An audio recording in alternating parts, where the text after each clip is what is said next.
GST पर लंबे सियासी टकराव के बाद अब बाजी सरकार के पक्ष में पलटती दिख रही है और उम्मीद है कि संसद के मॉनसून सत्र में जीएसटी बिल पास हो जाएगा। सूत्रों के मुताबिक अगर कांग्रेस ने विरोध जारी रखा तब भी सरकार को जीएसटी पास होने के लिए जरूरी बहुमत हासिल हो जाएगा, क्योंकि ममता बनर्जी की पार्टी टीएमसी और एआईडीएमके प्रमुख जयललिता जीएसटी के समर्थन में दिख रही हैं। साथ ही सूत्रों का ये भी कहना है कि वाम दलों को मनाने में सरकार काफी हद तक कामयाब दिखाई दे रही है। ये सरकार पे निर्भर करता है। कई बार इस बात को दोहराया गया है कि कांग्रेस पार्टी ने 3 मांगे सरकार के समक्ष रखी हैं। आप उन मांगों को मान लीजिए, बिल पारित हो जाएगा। जनता दल यू ने पहले ही स्पष्ट कर दिया है कि वो जीएसटी के पक्ष में मतदान करेगा। मैं खुद उसकी जीएसटी कमेटी का मेंबर रहा हूँ। एसपी बीएसपी पहले ही इसके पक्ष में हैं और मुझे उम्मीद है कि मानसून सत्र के अंदर बीजेपी के 4-5 बढ़े हुए सदस्यों की वजह से नहीं, जीएसटी के पक्ष में जो क्षेत्रीय पार्टियां आई हैं उसकी वजह से बिल ये पास हो जाएगा। कांग्रेस को भी अब थोड़ा सा इल्ड इसलिए करना पड़ेगा चूँकि कोई सहयोगी पार्टी भी उनके साथ इस मामले में नहीं है और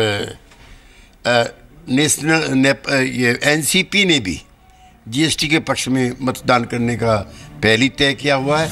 दरअसल जीएसटी बिल पास होने के बाद कई तरह के फायदों की उम्मीद की जा रही है। कई इनडायरेक्ट टैक्स के बजाय पूरे देश में सिर्फ जीएसटी लागू होगा। उम्मीद की जा रही है कि जीएसटी की दर 18% के आसपास होगी। इससे टैक्स का ढांचा आसान होगा और कहा तो यहाँ तक जा रहा है कि जीएसटी लागू होने के बाद देश की जीडीपी 2% तक बढ़ सकती है। जीएसटी को लेकर कांग्रेस की कुछ आपत्तियां हैं।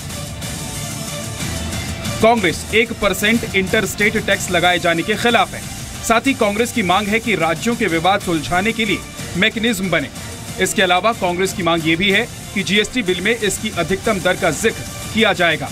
सत्ता में आने के बाद से ही मोदी सरकार लगातार कोशिश कर रही है कि जीएसटी बिल पास हो जाए, लेकिन पिछले 2 सत्रों में सरकार की ये कोशिश पूरी तरह नाकाम साबित हुई है।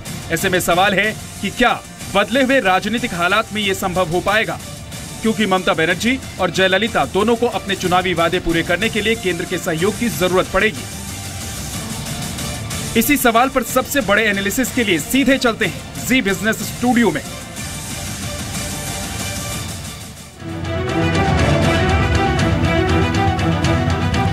नमस्कार, मैं हूं स्वाति रायना। सवाल उस बिल का है जिसके लिए एनडीए सरकार पिछले 1 साल में पूरी ताकत झोंक चुकी है। कई डेडलाइंस पार हो चुकी है, लेकिन कांग्रेस के विरोध के चलते सरकार लगातार बैकफुट पर है। लेकिन क्या बदले हुए पॉलिटिकल इक्वेशन में सरकार जीएसटी पर जीत हासिल कर लेगी?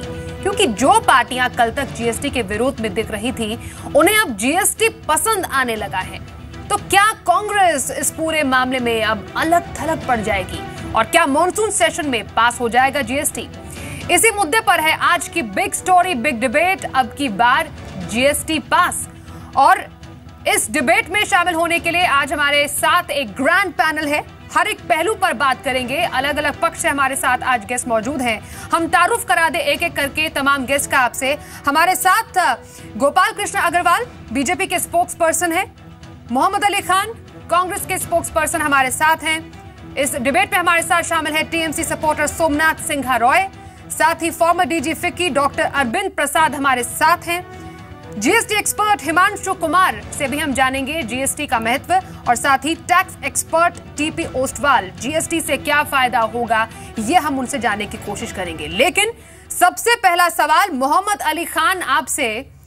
अब तो सब तैयार हैं, तमाम पार्टियां जीएसटी के पक्ष में आती हुई नजर आ रही है। समाजवादी पार्टी हो, JDU, AIADMK, TMC, BSP, left पार्टियां, हर कोई जीएसटी का समर्थन कर रही है। आपको क्या दिक्कत है? आप अपना रुख नरम क्यों नहीं कर रहे? अब देखिए, नरमी विनम्रता इसका तो सवाल उठता ही नहीं है। जैसे मनीष तिवारी जी ने शुरुआत में कहा, हमारे 3 हमेशा से शुरुआत से इसके ऑब्जेक्शंस रहे हैं। वो ऑब्जेक्शंस हमने कई बार लिखत में लोगों के सामने पेश भी किए, अखबारों में उसके बारे में लिखा है, अपनी वेबसाइट पे हम लोगों ने पेश किया अपना प्रस्ताव। मगर पता नहीं क्यों लोग ये समझ रहे हैं कि हम सिर्फ विपक्ष के लिए, opposition for the sake of opposition कर रहे हैं, ऐसा बिल्कुल नहीं है। आपने बड़े अच्छे तौर पे शुरुआत में समझाया, और एक्चुअली मैं देख रहा हूँ आज पैनल पे गोपाल जी भी बैठे हैं। गोपाल जी और मैंने इस मुद्दे पे काफ़ी डिबेट्स किए हैं पास में, और उनसे बेहतर कोई फेमिलियर नहीं है कि हमारे 3 इश्यूज़ क्या हैं। हमारा 1% मैन्युफैक्चरिंग स्टेट्स वाला मुद्दा, डिस्प्यूट रेजोल्यूशन वाला मुद्दा। आप ही बताइए, आप क्या अगर आपके खिलाफ कोई मुकदमा होता है या आपके खिलाफ कोई सवाल उठता है, क्या आप ही उसका फैसला लेंगे? अभी जो डिस्प्यूट रेजोल्यूशन बॉडी है उसमें स्टेट्स जो है, लेकिन विरोध तो आप ही उठा रहे हैं मोहम्मद अली खान जी। ऐसा क्यों है कि सिर्फ आप ही की पार्टी इन 3 मुद्दों पर सहमति नहीं बना पा रही है? बाकी सब दल तो अब एकजुट होकर जीएसटी का समर्थन ही करते हुए नजर आ रहे हैं। मैं ये ऑप्टिमिज्म जो त्यागी साहब शुरुआत में ग्रैंड तौर पे प्रोनाउंस कर रहे थे, उन्होंने जो ऐलान कर दिया कि सारी पार्टियां एक साथ आ गई हैं और अब ये नामुमकिन है कि बिल पास नहीं होगा, पारित नहीं होगा, मैं ये उनकी ऑप्टिमिज्म शेयर नहीं करता हूँ। मैं मानता हूँ त्यागी जी की आपने बात की, वो आपके विरोधी दल नहीं, आपके एलाई है बिहार में, वही अगर कहते हैं कि कांग्रेस को थोड़ा विनम्रता दिखानी चाहिए, अब जब सभी पार्टियां साथ हो गई हैं, आप क्यों इतना अकड़ रहे हैं? बिल्कुल सही नहीं, मगर अकड़ की बात नहीं है, बात सिर्फ तथ्यों की है। जो तथ्य हम लोगों के सामने पेश कर रहे हैं उस पर अभी हमारा कंसेंसस नहीं बन पाया है। हम मानते हैं भाजपा जो है हमसे रीच आउट नहीं कर पाई है, वो हमसे जो है जब हमने समझाने की कोशिश की तो उन्होंने हमें हाफ वे तौर पे मीट भी नहीं किया इन मुद्दों पे।